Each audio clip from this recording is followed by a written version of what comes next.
The Chrysler Pacifica's Stow-n-Go seating allows your second and third row seats to fold completely into the underfloor storage bins, giving you plenty of space for whatever you need, and it's easy enough for the kids to do. First, slide the front row seats forward and out of the way.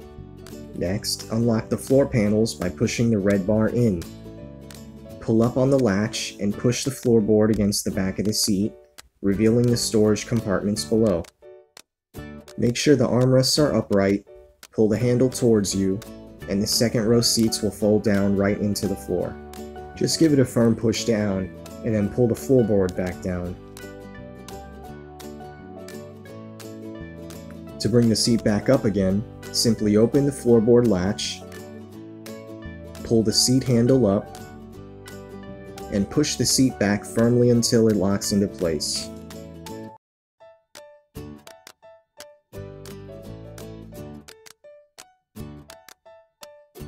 Removing the back seats is just as easy. First, make sure to lower the headrest. You'll notice 3 handles along each back seat, one at the top and bottom, and a longer one in the middle.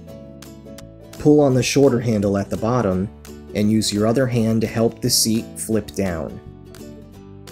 Again, pull the handle and flip the seat back and down. To put them back up again, grab the handle, push the seat up, and pull the longer handle back, locking the backrest in place. Now you can take full advantage of this deluxe minivan's cargo space on each and every drive.